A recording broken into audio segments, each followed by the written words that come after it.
चाय पर चर्चा में आज बात होगी वीर बाल दिवस की। पूरा देश आज वीर बाल दिवस मना रहा है। इसके जरिए गुरु गोविंद सिंह और उनके बेटों को देश नमन कर रहा है। वीर बाल दिवस के मौके पर दिल्ली के मेजर ध्यानचंद स्टेडियम में मुख्य कार्यक्रम हुआ, जिसमें प्रधानमंत्री मोदी ने शिरकत की। जी हां, इसी साल 9 जनवरी को गुरु गोविंद सिंह की जयंती पर प्रधानमंत्री नरेंद्र मोदी ने घोषणा की थी कि 26 दिसंबर को वीर बाल दिवस के रूप में मनाया जाएगा। वीर बाल दिवस के मौके पर गुरु गोविंद सिंह जी के बेटे जोरावर और फतेह सिंह की वीरता को नमन किया जा रहा है।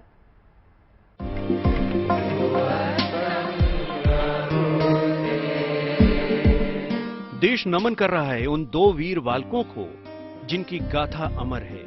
पीएम मोदी के ऐलान पर 26 दिसंबर को सिख गुरु के बेटों जोरावर सिंह और फतेह सिंह के वीरता को प्रणाम करने के लिए वीर बाल दिवस के रूप में मनाया जा रहा है।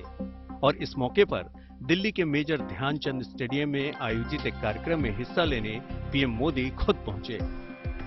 हमारी सिख परंपरा के लिए भावों से भरा जरूर है, लेकिन इससे आकाश जैसी अनंत प्रेरणाएं भी जुड़ी है। वीर बाल दिवस हमें याद दिलाएगा कि शौर्य की पराकाष्ठा के समय कम आयु मायने नहीं रखती। दिल्ली में आयोजित इस कार्यक्रम में प्रधानमंत्री के अलावा महाराष्ट्र के मुख्यमंत्री एकनाथ शिंदे और पंजाब के सीएम भगवंत मान भी शामिल हुए। इस मौके पर गुरुद्वारा प्रबंधक कमेटी की ओर से पीएम मोदी को स्मृति चिन्ह और जफरनामा की एक प्रति भी भेंट की गई। सिखों के अंतिम गुरु गोविंद सिंह के दो लाडलों की कहानी आज देश दोहरा रहा है, जिसने धर्म और संस्कृति की रक्षा के लिए अपने प्राणों की आहुति दे दी। आज की यही वो तारीख थी जब 9 साल के जोरावर सिंह और 7 साल के फतेह सिंह ने मर जाना कबूल किया, लेकिन झुकना नहीं। कहानी पुरानी है। दिसंबर 1704 की जब जालिम मुगल सूबेदार वजीर खान ने साहिबजादों और माता गुजरी को अत्यंत ठंड में ठंडे बुर्ज में खुले आसमान के नीचे कैद कर लिया। वजीर खान ने दोनों छोटे साहिबजादों को अपनी कचहरी में बुलाया और डरा धमकाकर उन्हें धर्म परिवर्तन करने को कहा, लेकिन दोनों साहिबजादों ने जो बोले सो निहाल। सत श्री अकाल के जयकारे लगाते हुए धर्म परिवर्तन करने से मना कर दिया। वजीर खान ने एक दिन की मोहलत दी, लेकिन अगले दिन भी नजारा वही था। वजीर खान ने गुस्से में आकर साहिबजादों को जिंदा दीवार में चिनवाने का हुक्म दे दिया। वीर बाल दिवस के मौके पर बाल कीर्तनियों ने शबद कीर्तन किया। इस मौके पर बड़ी तादाद में बच्चों ने मार्च पास्ट किया, जिसे पीएम मोदी ने हरी झंडी दिखाई। वीर बाल दिवस के मौके पर सीएम योगी आदित्यनाथ आज लखनऊ के गुरुद्वारे पहुंचे। गुरुद्वारे में सीएम योगी ने छोटे साहिबजादों को नमन किया। इस मौके पर सीएम योगी ने पगड़ी भी बांधी। देश भर के स्कूल और कॉलेज में निबंध लेखन, प्रश्नोत्तरी प्रतियोगिता और अन्य गतिविधियों का आयोजन किया जा रहा है। वीर बाल दिवस पर देश केवल वीरता को नमन नहीं कर रहा, बल्कि गुरु गोविंद सिंह और उनके बेटों की वीरता से प्रेरणा भी ले रहा है। Bureau report, good news today. Kankaria उत्सव का शानदार आगाज हुआ है, लेकिन अभी तो ये शुरुआत है। एक हफ्ते तक चलने वाले इस उत्सव में ढेर सारी प्रस्तुतियां होनी है। पहले ही दिन कलाकारों ने समा बांध दिया है। बिल्कुल, आपको बताएं कि उत्सव की शुरुआत देखकर ही ऐसा लग रहा है कि अगले हफ्ते तक यहां गीत, संगीत और लोक कलाओं की शानदार महफिल सजने वाली है। और क्या क्या हाइलाइट्स रहेंगी इस कार्यक्रम की, बता रही हैं हमारी संवाददाता गोपी घंगर।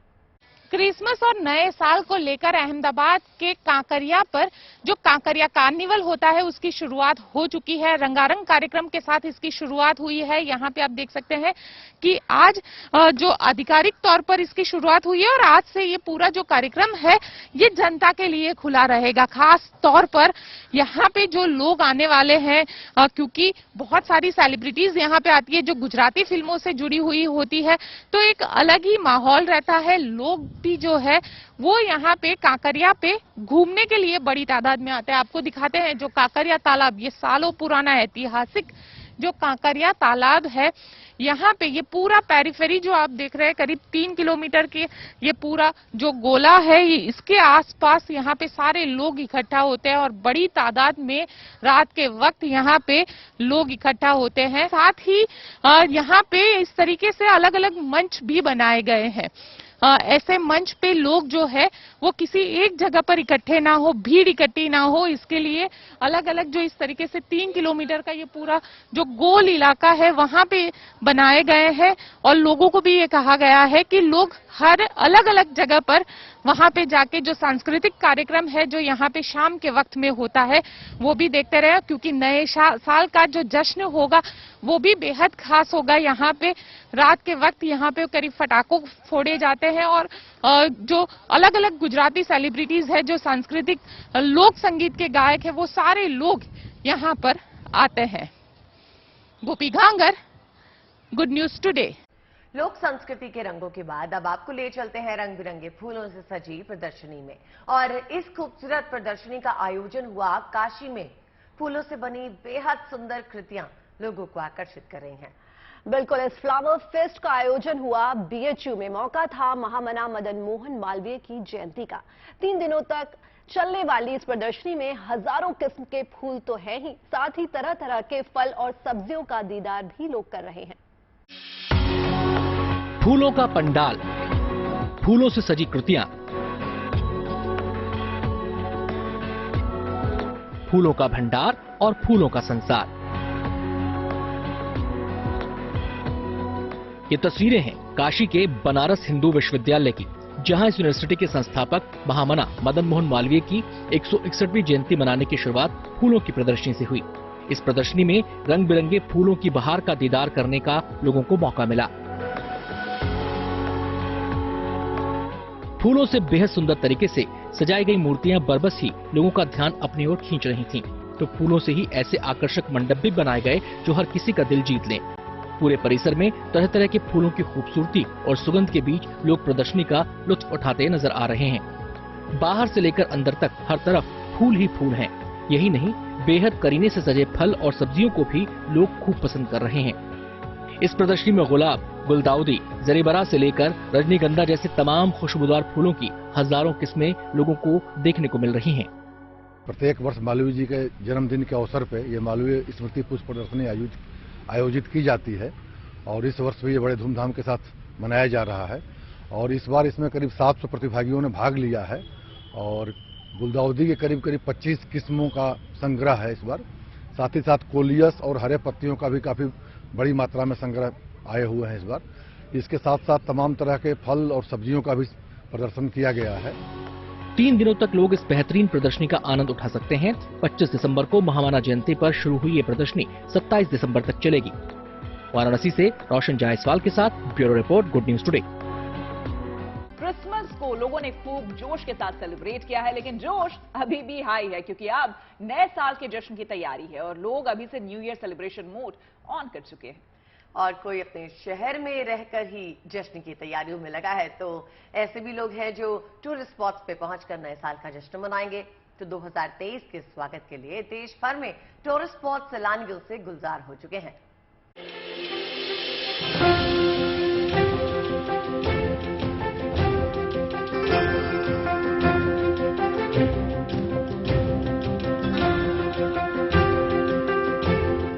क्रिसमस खत्म हो चुका है, अब बारी है नए साल के स्वागत की।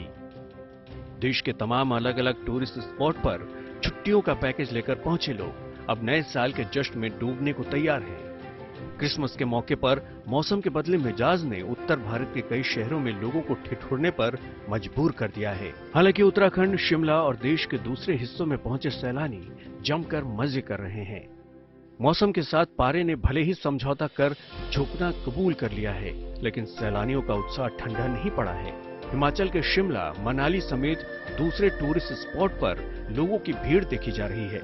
हालांकि इस बार बर्फबारी न होने से सैलानियों को थोड़ी मायूसी हुई है, क्योंकि इससे पहले मौसम विभाग ने 25 और 26 दिसंबर को बर्फबारी का अंदेशा जताया था। यहाँ के ज्यादातर होटल बुक हो चुके हैं। ऐसे में सैलानियों को भरोसा है कि नए साल पर उन्हें स्नोफॉल का मजा मिल सकता है। आने वाले दिनों में 29 तारीख को हाई रीचेस में चंबा की हाई रीचेस, लाहौल स्पीति, किन्नौर की हाई रीचेस में हल्का हिमपात हो सकता है।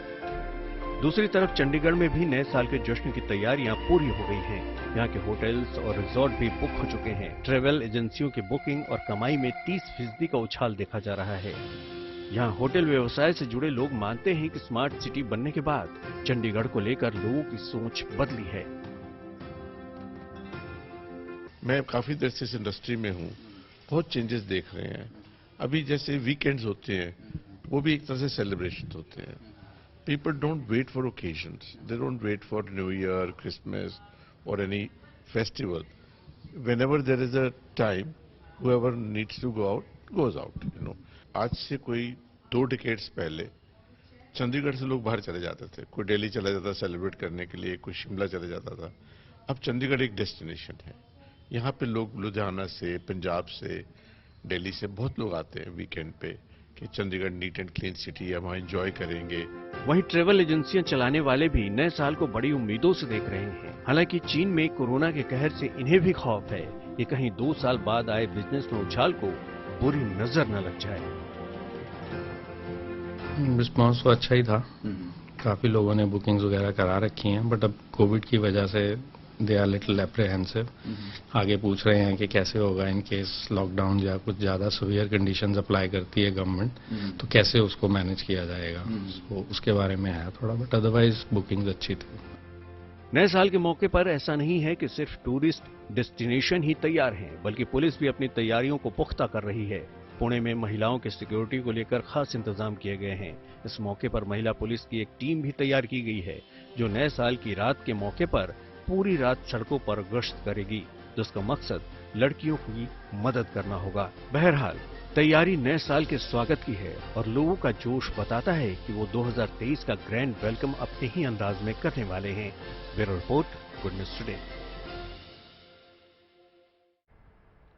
और नए साल के आगमन को लेकर अभी से तैयारियां शुरू हो गई हैं। कोई जश्न की तैयारी कर रहा है तो कोई अपने आराध्य के दर्शन की, ताकि नया साल उनके लिए सुख और समृद्धि लेकर आए। बिल्कुल, आपको बता दें कि वृंदावन के बांके बिहारी मंदिर में भी नए साल के मौके पर भारी संख्या में श्रद्धालुओं के पहुंचने की उम्मीद जताई जा रही है। इसलिए मंदिर प्रशासन से लेकर जिला प्रशासन ने अपनी मुस्तैदी अभी से बढ़ा दी है और व्यापक सुरक्षा इंतजाम किए जा रहे हैं।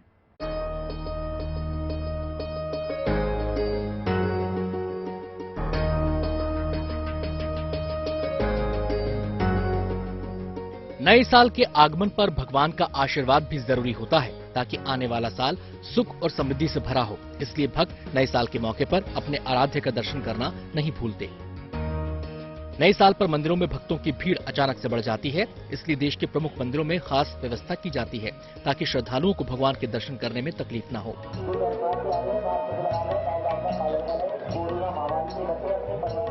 वृंदावन के बांके बिहारी मंदिर में भी खास तैयारियां चल रही हैं, ताकि नंदलाल के दर्शन में भक्तों को कष्ट न हो, क्योंकि जिला प्रशासन को उम्मीद है कि इस खास मौके पर 20 से 25 लाख श्रद्धालु मथुरा और वृंदावन पहुंचेंगे। 31 फर्स्ट और आने वाले अन्य नववर्ष के दिनों में काफी संख्या में श्रद्धालु, विशेष करके आसपास के जिलों में, जिसमें एनसीआर तथा अन्य उससे इतर भी कई जनपद है, जहां से काफी संख्या में श्रद्धालु आएंगे और उनका आना लगातार जारी है। इसको लेकर व्यापक सुरक्षा व्यवस्था सुनिश्चित कराई जा रही है। आगरा रेंज के आईजी सुरक्षा व्यवस्था का जायजा लेने के लिए बांके बिहारी मंदिर पहुंचे और उन्होंने मंदिर समेत वहां आने जाने वाले रास्तों का भी जायजा लिया और पुलिस अधिकारियों को जरूरी निर्देश भी दिए। वैसे प्रशासन ने भक्तों की सुरक्षा को ध्यान में रखते हुए मथुरा और वृंदावन को जोन में बांटा हुआ है और हर जोन को सेक्टरों में बांटकर चप्पे चप्पे पर सीसीटीवी कैमरों से नजर रखी जा रही है। कैमरों की मॉनिटरिंग के लिए भी कंट्रोल रूम बनाया गया है। यही नहीं, यातायात व्यवस्था के साथ पार्किंग को भी दुरुस्त किया जा रहा है। बेहतर यातायात व्यवस्था, प्रॉपर सुरक्षा व्यवस्था सुनिश्चित कराने के लिए काफी संख्या में हमारे सिविल पुलिस के, पीएससी के, इंटेलिजेंस के और हमारी एयर चेक की टीमें, साथ ही साथ यातायात के पुलिसकर्मी इसमें डिप्लॉयड हैं। बांके बिहारी मंदिर में प्रवेश के लिए वन वे व्यवस्था की गई है। गेट नंबर 2 और 3 से भक्तों का प्रवेश होगा, जबकि बाहर निकलने के लिए गेट नंबर 1 और 4 का उपयोग होगा। यानी जिस गेट से भक्तों का प्रवेश होगा उससे निकास नहीं होगा। इसलिए भक्तों से अपील की जा रही है कि वो कीमती वस्तुएं या जूते चप्पल पहनकर न आए, क्योंकि वो दोबारा प्रवेश वाले गेट पर नहीं पहुंच पाएंगे। यही नहीं, बुजुर्ग, बीमार और बच्चों को दर्शन के लिए नहीं आने की अपील की जा रही है, क्योंकि भीड़ की वजह से उनकी परेशानी बढ़ सकती है। मंदिर प्रशासन भी भक्तों की भीड़ को देखते हुए गाइडलाइंस जारी कर चुका है और लगातार इसकी अनाउंसमेंट की जा रही है। यही नहीं, कोरोना को लेकर भी एहतियात बरती जा रही है। Bureau report, good news today. और अब बात उत्तराखंड के उत्तरकाशी से। गंगोत्री में बर्फबारी का पूरा नजारा मनमोहक हो गया। हालांकि ये बर्फबारी बीते दिनों के मुकाबले काफी कम हुई है, लेकिन क्रिसमस के मौके पर हुई ये बर्फबारी अपने आप में खास है। बिल्कुल, उत्तरकाशी में हुई इस बर्फबारी से नए साल का जश्न मनाने के लिए यहां पहुंचने वाले सैलानियों की उम्मीदों को जैसे पंख लगे हैं। अब उन्हें इंतजार है तो बस नए साल के मौके पर बर्फबारी का।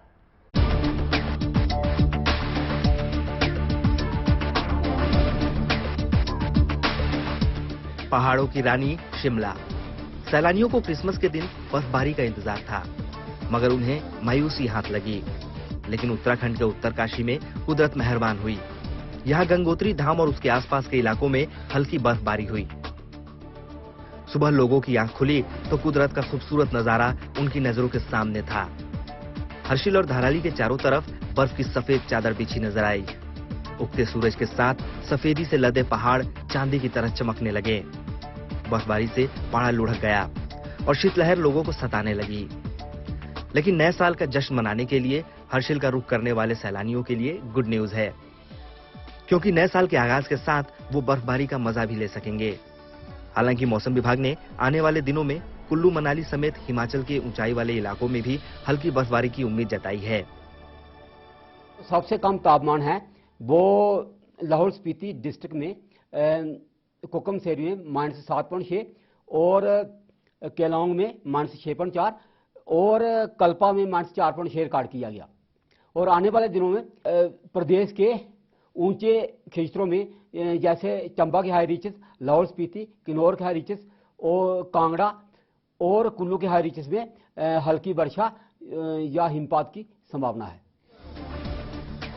यानी यहाँ पहुंचे सैलानियों की क्रिसमस पर मांगी मुराद नए साल के मौके पर पूरी हो सकती है। हमको तो इस लेवल का टेम्परेचर की आदत भी नहीं है, फिर भी स्टिल अच्छा लग रहा है। ये भी ठंडी लग रहा है। हाँ, क्या स्नोफॉल एक्सपेक्ट कर रहे हैं? यस, हम एक्सपेक्ट कर रहे थे स्नोफॉल, बट अभी हुआ नहीं है। ऐसे में ठंड बढ़ने के भी आसार हैं, जिसके लिए शिमला पहुंचे सैलानियों ने गर्म कपड़ों की खरीदारी तेज कर दी है। ठंडी लग रहा है, बहुत ठंडी लग रहा है। यहाँ पे पुणे में नॉर्मल टेम्परेचर 18 डिग्री 20 डिग्री के आसपास रहता है, यहाँ पे अराउंड 0 डिग्री सेल्सियस है, तो बहुत ज़्यादा ठंडी है। तो वार्म क्लोथ्स हम लोग खरीद रहे हैं, जिससे गर्म फील कर रहे हैं हम। मौसम खुद एक कयास है। ऐसे में पर्यटकों को उम्मीद है कि उनकी बर्फबारी में मस्ती की आरजू जरूर पूरी होगी। उत्तरकाशी से ओमकार बहुगुणा के साथ bureau report, good news today. और अब एक अच्छी खबर पंजाब से, जहां संगरूर के एक गांव में नशे के खिलाफ मुहिम छेड़ दी गई है। इस गांव में 1 जनवरी से पूर्ण नशाबंदी का ऐलान कर दिया गया है। इस मुहिम के बाद झाड़ो गांव के चर्चे पूरे देश में हो रहे हैं। आपको बता दें कि मुहिम को सफल बनाने के लिए लोगों के बीच अभियान चलाया जा रहा है। सभी गांव वाले इस मुहिम को सफल बनाने के लिए एकजुटता यहां पर दिखा रहे हैं और इस मुहिम के तहत नशा करने पर भारी भरकम जुर्माने का भी प्रावधान रखा गया है।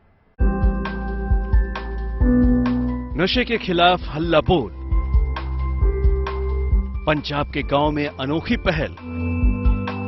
गांव में नहीं बिकेगा नशे का सामान।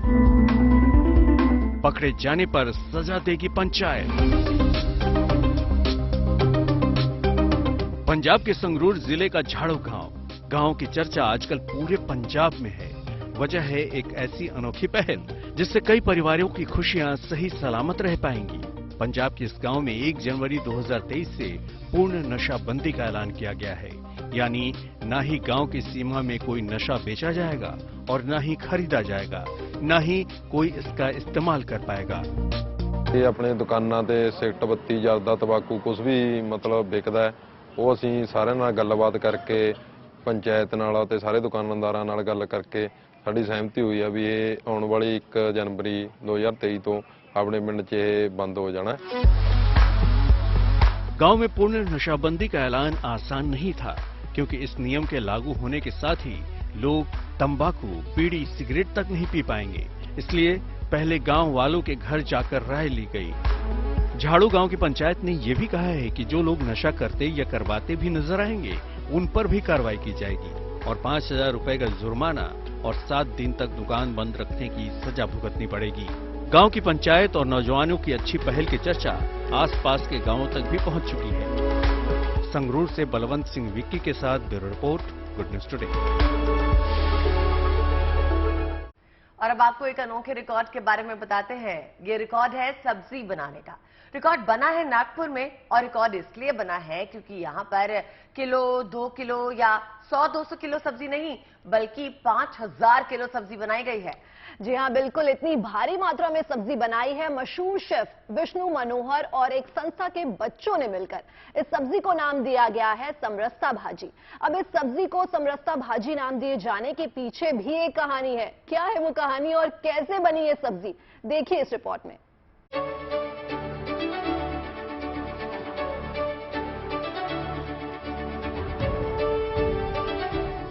गोभी, टमाटर, गाजर और आलू इतनी मात्रा में पकाए जा रहे हैं कि खाने वाले 100, 500 या 1000 नहीं बल्कि 25,000 भी आ जाएं तो भी सब्जी कम नहीं पड़ने वाली। ये प्रयोग किया गया है नागपुर शहर में और इसे करने वाले हैं शेफ विष्णु मनोहर, जिन्होंने 5,000 किलो की सब्जी बनाकर वर्ल्ड रिकॉर्ड कायम किया है। दिलचस्प बात यह है कि इस सब्जी में इस्तेमाल की गई चीजें खरीदी नहीं गई बल्कि जुटाई गई हैं बच्चों की मदद से, वो भी 100, 200 या 500 नहीं बल्कि 1200 बच्चों की मदद से। इस सब्जी को नाम दिया गया है समरसता भाजी। मराठी में सब्जी को भाजी कहते हैं। यही वजह है कि अटल जी के जन्मदिन के मौके पर 25 दिसंबर को बनाई गई इस सब्जी को ये नाम दिया गया। इस मौके पर खुद केंद्रीय मंत्री नितिन गडकरी पहुंचे, जहां उन्होंने धनिया डालकर सब्जी का जायका बढ़ाया। सब्जी को बनाने में नागपुर की ब्लाइंड रिलीफ एसोसिएशन के मुंडले इंग्लिश स्कूल के बच्चों ने भी अहम भूमिका निभाई। दरअसल मुंडले स्कूल के छात्रों ने अपने स्कूल की 25वीं सालगिरह को सेलिब्रेट करने के लिए इस आयोजन में हिस्सा लिया। इतनी बड़ी मात्रा में सब्जी बनाने के लिए इंतजाम भी खास किए गए थे। इसके लिए बर्तन भी खास तौर पर ऐसे लाए गए जिसमें एक ही बार में सब्जी पकाई जा सके। शेफ के मुताबिक जितनी सब्जी बनी है वो हजारों लोगों का पेट भरने के लिए काफी है। ये समरसता सब्जी है। तकरीबन 1200 बच्चों ने अपने घर से सब्जी इकट्ठा करके यहाँ पर लाई है और मुंडले इंग्लिश स्कूल इनका ये 25वां साल है। और आज का दिन का महत्व एक और है कि 3-4 दिन पहले किसान दिवस हुआ था। ये सारों को ये जो समरसता सब्जी बनी जिसमें सबका सहभाग है, इसका नाम समरसता रखा गया है। ये सब्जी गिनीज बुक में दर्ज हो चुकी है। हालांकि रिकॉर्ड शेफ के नाम ना होकर स्कूल के बच्चों के नाम दर्ज किया जाएगा। नागपुर से योगेश पांडे के साथ bureau report, good news today. चलिए अब चलते हैं इंदौर और यहाँ पर इंजीनियर चाय वाले की चर्चा जमकर दरअसल हो रही है। इंजीनियर अजय ने इस बिजनेस को अपने पढ़ाई का खर्चा निकालने के लिए शुरू किया था, लेकिन उसके बाद क्या हुआ, क्या बताएंगे। जी हाँ, इस इंजीनियर चाय वाला का अंदाज भी कुछ खास है। ये साइकिल पर सवार होकर चाय बेचते हैं और शहर में इनकी चाय और उनके अंदाज की खूब चर्चाएं हो रही हैं।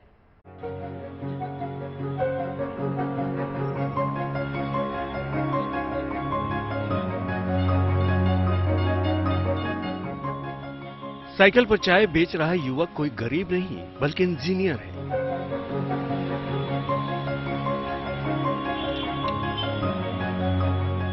जो सड़कों पर घूम घूम कर चाय बेचता है।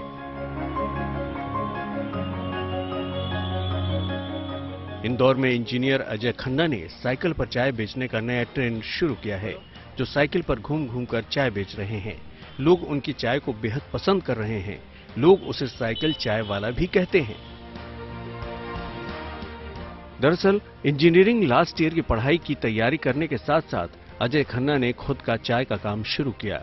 कम लागत में बिजनेस शुरू कर आज खुद का बिजनेस कर रहे हैं और 4 लोगों को रोजगार भी दे रहे हैं।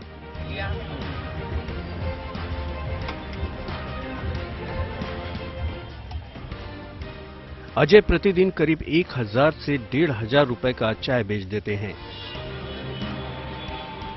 अजय ने पहले सरकारी नौकरी की तैयारी की। जब नौकरी नहीं मिली तो उसने अपने दोस्तों के साथ इंजीनियरिंग की पढ़ाई शुरू की। लेकिन पढ़ाई के खर्च के लिए उन्होंने अपना खुद का स्टार्टअप करने की सोची और कम लागत में साइकिल से चाय के बिजनेस की शुरुआत की, जो लोगों को खूब पसंद आ रहा है। बड़वानी के रहने वाले अजय ने साइकिल से चाय बेचकर अपनी अलग पहचान बनाई है। इंदौर से धर्मेंद्र शर्मा के साथ bureau report, good news today. चलिए अब आपको लिए चलते हैं सीधे मुंबई। क्यों, बता दूं, जहां पर आजकल एक अद्भुत कला प्रदर्शनी चल रही है। इस कला प्रदर्शनी में मुंबई की तरक्की का इतिहास दिखाया गया है और ये प्रदर्शनी देश के अलग अलग हिस्सों में भी लगाई जाती है। इस बार ये मुंबई में लगाई गई है और प्रदर्शनी का थीम भी मुंबई ही है। ये अर्बन फेस्ट मुंबई की जिंदगी के रंगों को समेटे हुए है।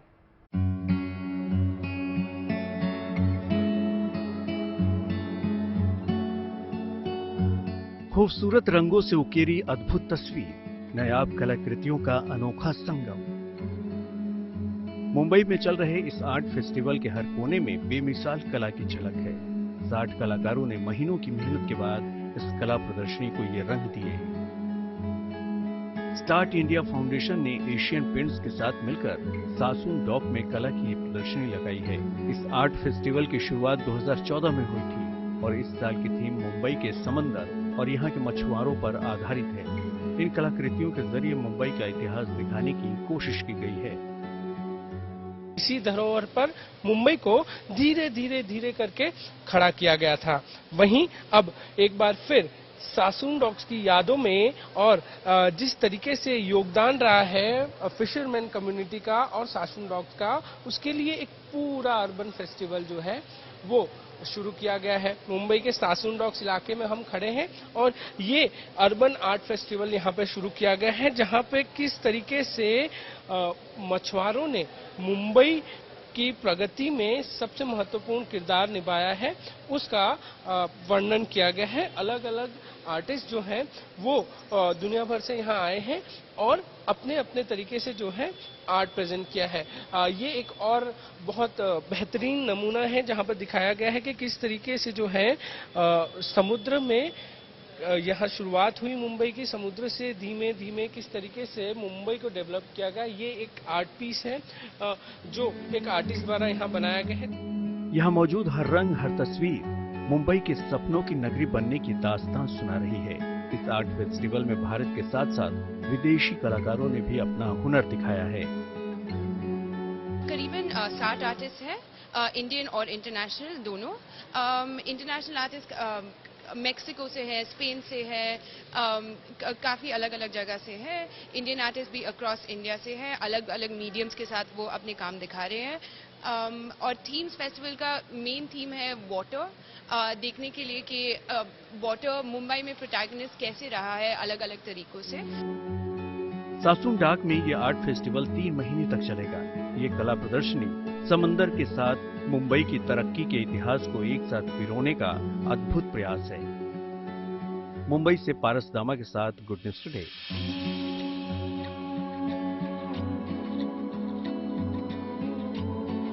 चाय के साथ खबरें दिखाते और चर्चा करते वक्त कैसे बीत गया पता ही नहीं चला और अब वक्त हो गया है आपसे विदा लेने का। जी हाँ, चाय और खबरों वाला हमारा और आपका ये रिश्ता जो है ना, बहुत अटूट है। कल फिर मुलाकात होगी आपसे नई खबरें और गर्मा गर्म चाय के साथ। बिल्कुल, गीतिका ने सही कहा और हमें पता है कि आपका जो मूड है ना वो न्यू ईयर सेलिब्रेशन का है, लेकिन आपको ये भी ध्यान रखना है कि मौसम सर्दी का है, तो अपनी सेहत का ख्याल भी आपको रखना होगा। कल फिर मिलेंगे अदरक वाली इस चाय के साथ, सिर्फ गुड न्यूज टुडे पर चाय पर चर्चा में।